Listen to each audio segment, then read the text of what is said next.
Hey guys, Coach Brandon Krause here. Got a cool one for you today. It's a drill based on creativity, right? It's what I like to call the pallet drill. And you'll see, and maybe you'll think, why don't I call it the statue drill? But you'll be seeing pretty soon enough. Well, let me explain.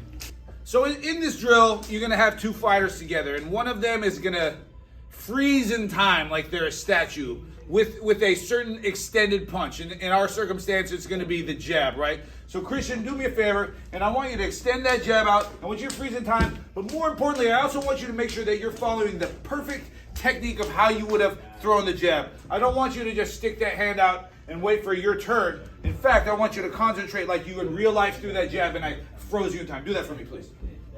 So what I'm gonna do is, I'm gonna start in front of this jab, and I'm gonna be creative and experiment on different things using this absolute realistic distance that I would do to counter this jab, that I would do versus this jab, right? So for instance, let's say that jab was coming at me and I could practice coming underneath with an uppercut. Maybe I can come with that same position and come with a little straight right hand through the inside. Maybe I could go jab to the butt.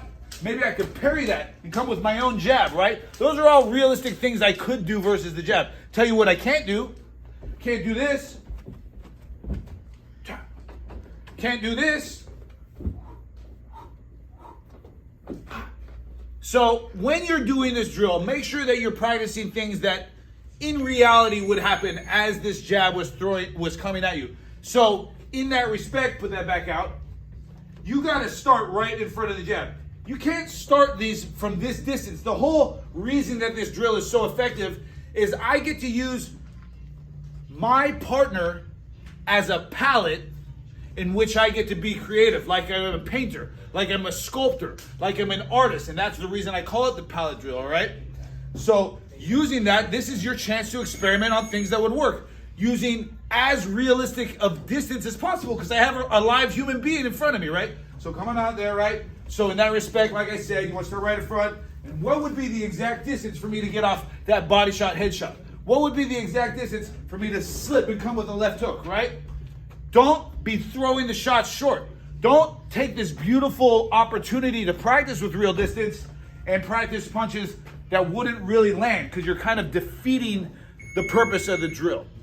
So Erdo is going to get in that stance like he just threw the jab, and you may be thinking, okay, Coach Brandon, I saw how the person practicing the counters gets tons of benefit, but what does this person do? They just, like I said, waiting for their time to go? No, they are also getting a tremendous amount of benefit, because as Erdo and Christian before can attest, their arm is going to start to burn, and their muscles are going to start to burn, because it's hard to stay in this isometric position the whole time. But if you do, if you fight, if you tell your brain, no, we are staying here no matter what, locked in time and space, that's what you're going to teach your brain to do when the going gets tough.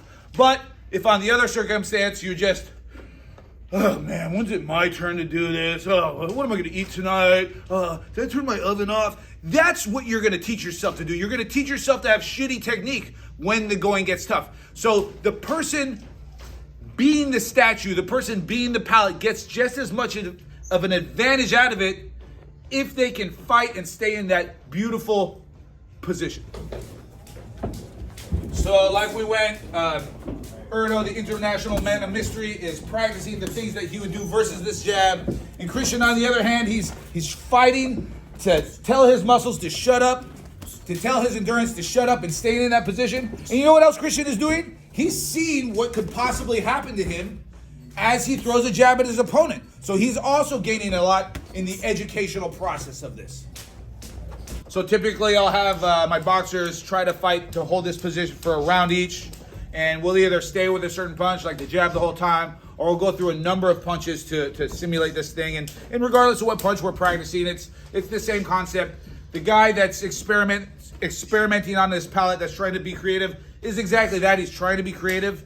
And the guy, on the other hand, is trying his best to stay locked in time, frozen with a beautiful technique, all right? Hope you guys dig it. Practice this on your own, and of course, like and subscribe.